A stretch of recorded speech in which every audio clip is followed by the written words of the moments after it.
Welcome to the Deep Dive, where we take stacks of information, break them down, and really give you the essential knowledge, a shortcut to being well-informed.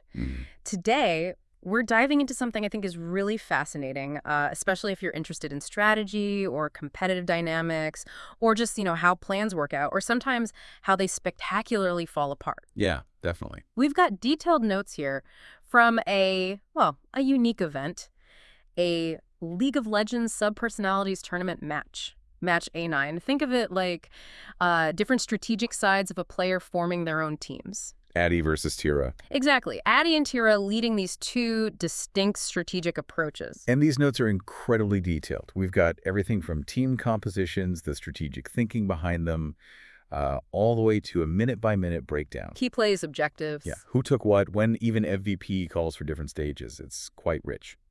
So our mission for you, listening in, isn't just about who won. We want to get into the why. Really dissect the strategies, those crucial turning points, the standout plays that shaped what the notes call a surprisingly cerebral match. It really was a great case study in strategy, even if you're not super familiar with the game itself. Okay, so let's unpack it. Before the match even kicked off, these teams, Addy and Tira, they clearly had very different ideas about how they wanted to play. Oh, absolutely. Completely different philosophies. Let's start with Addy. Their lineup was Riven top, Neeko in the jungle, The shapeshifter, yeah. Zoe mid, Jinx is the ADC, the main damage dealer, and Lulu supporting.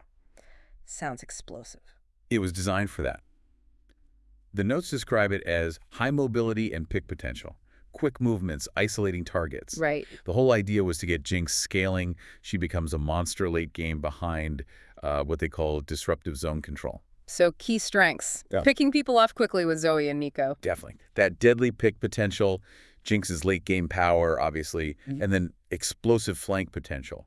Riven, Neeko, Lulu could jump in from unexpected angles. But that kind of aggression must have downsides. Where were they vulnerable? Well, the big one was being very squishy, low health, low defenses. Easy to kill if caught. Exactly. And particularly vulnerable to Tira's Fiddlesticks, especially if they didn't have good vision. Fiddlesticks thrives on ambushes from the dark. So they needed chaos. Yeah, the notes say they needed a chaotic tempo to thrive. Constant fighting, unpredictable plays, a slower, controlled game wouldn't suit them. Okay, so flip side. Tira, they brought Swain top, Fiddlesticks jungle, Karma mid. Varus ADC and Morgana support. A very different lineup. What was their approach? Theirs was all about team-wide shielding and zoning. Controlling areas, protecting each other, using fog of war threats, those Fiddlesticks ambushes we mentioned. Patience. Patience, exactly. And strong objective control, focusing on the dragons, the herald, the barons. Strengths seem clear then. Vision denial, controlling zones around objectives. Yep. Strong vision denial, AoE zone control, and being really difficult to engage on because Karma and Morgana have so many shields and ways to stop enemies. So control versus chaos. But Tira must have had weaknesses too. They did. The notes point out little burst damage. They couldn't just instantly delete someone like Addy's team, maybe could. Okay. And they were susceptible to early flanks if control isn't maintained. If Addy broke through their setup early, they could be in trouble. And they also needed time. Yeah, like Addy's Jinx, their carries, Swain and Varus also needed time to scale. So neither team wanted the game to end super quickly, but for different reasons. It's fascinating, that contrast right from the start. Addy going for broke, looking for chaos, and that late-game Jinx power. Well, Tira built this methodical defensive controlling strategy, banking on patience and those fog of war plays. That clash really sets the stage for everything that happened. So the game starts, that crucial early phase, say the first 15 minutes. How did these strategies actually play out? Who got the upper hand initially? Well, we saw action early top lane. Riven and Swain traded pretty evenly, actually. Riven went for an all-in. Aggressive start from Addy's side. Right, but Swain just managed to survive, like 100 HP left, made Riven burn her flash, which is a key escape tool. Okay, so a tense start there. But the first big moment was mid-lane, wasn't it? First blood. Indeed. Addy's Zoe was poking well, controlling the lane, and then at 640 landed a clean bubble. Her sleep ability on Karma. Set her up. Yep, and finish her off with Ignite for first blood. So advantage Addy, you'd think. Initially, yeah. And their jungler, Neeko, also invaded Fiddlesticks early, set him behind a bit, denied some vision. Looked good for Addy. But Fiddlesticks played it smart, quietly soaked up experience, got to level 6, which is a big power spike for him because of his ultimate. Oh. Then he pulls off a surprise gank mid, uses his fear ability, Karma follows up, and they get a return kill on Zoe.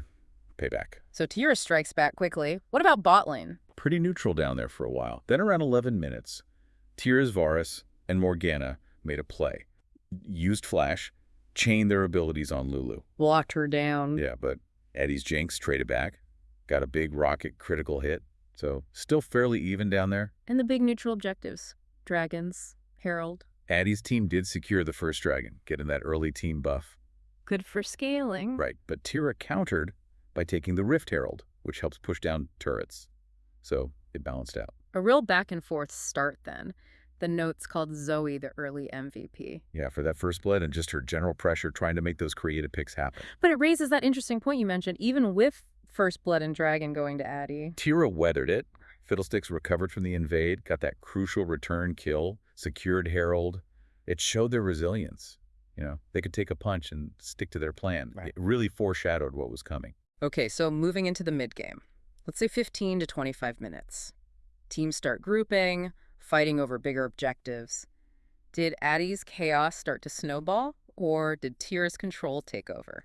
While Addy kept up the aggression, they did manage to find picks, catching Karma out, then Varus later. Sounds good for them. It sounds good, but here's the key. They struggled to turn those kills into objectives. They weren't taking turrets or controlling the map effectively off the back of those kills. A common mistake, right. Winning fights but not translating it. Exactly. It gave Tira breathing room, time to stabilize, and keep building that defensive shell. Was there one moment in this phase that really felt like a turning point? Oh, absolutely. A huge one. Addy's Jinx, the notes say she got excited, pushed up a bit too far trying to take the mid turret, alone, in Fiddlesticks, embodying that fog of war threat.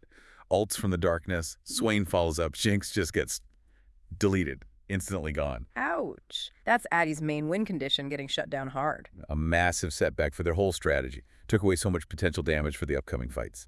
And the second dragon fight, that must have been crucial. It was. Around 20.40, full 5v5 team fight breaks out. Addy's Neeko actually lands a great ultimate, hits 3 people, looked like it could be fight winning. Should have been huge. Should have been. But then you saw Tira's composition shine.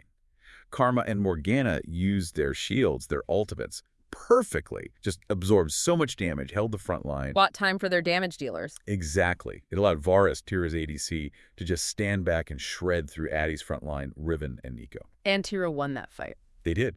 Secured the second dragon and, crucially, started to pull ahead in gold for the first time. And the MVP for this phase, Karma, you said. Yeah, the notes highlight Karma. Perfectly timed shields and slows that ruined Addy's momentum. She was instrumental in neutralizing Addy's aggression in that dragon fight. So connecting it back, this phase really showed Tira's strategy paying off. Absolutely. The defensive shields, the zone control, but especially the vision denial. That Fiddlesticks pick on Jinx wasn't just a kill. It was psychological. Yeah, and strategically devastating. It stalled Addy's main scaling threat. And Karma's performance showed how Tira could blunt Addy's explosive plays, making them commit too much for little gain.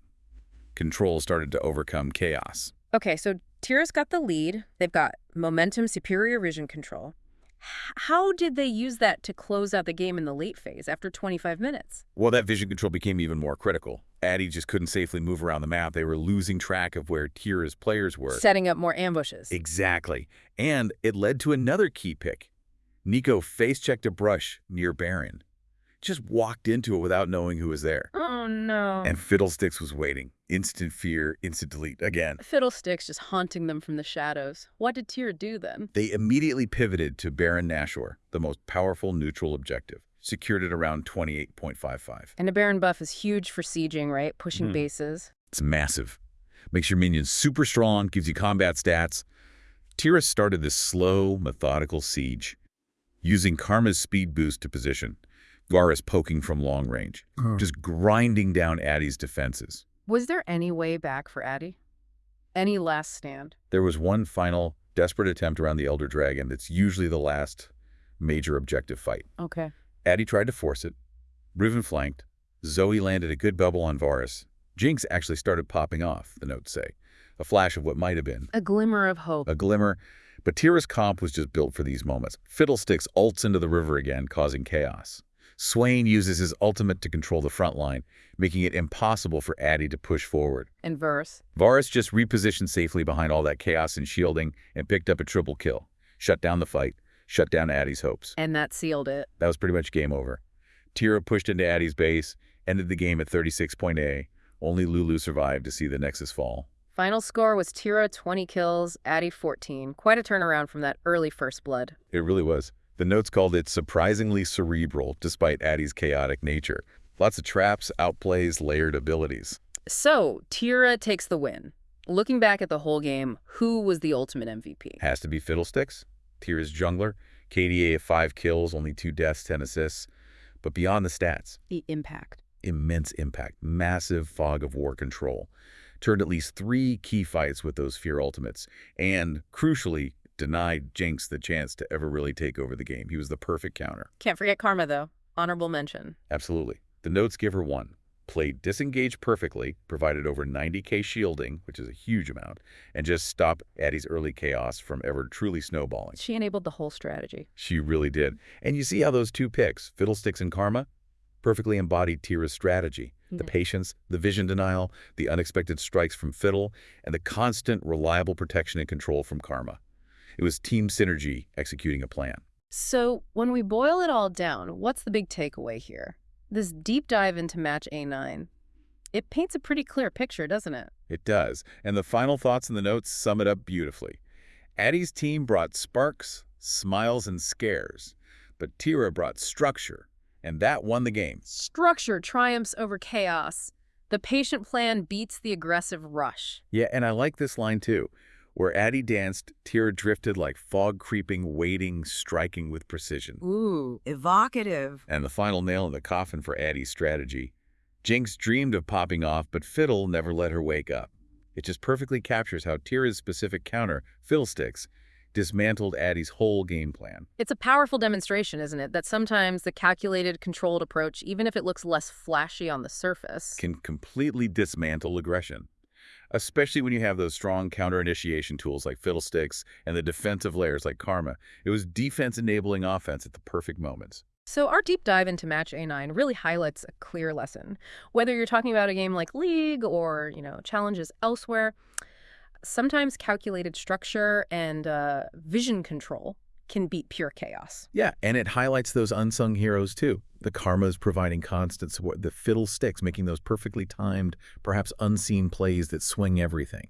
It's not always the one making the most noise who has the biggest impact. It really isn't. So maybe something for you to think about this week. In the challenges you face, where could a bit more structure or vision control be more effective than just, say, explosive flanks or raw energy? And maybe ask yourself, who or what is the Fiddlesticks or Karma in your situation? Those quieter, maybe understated elements that could actually be controlling the outcome, waiting for the right moment to secure the win.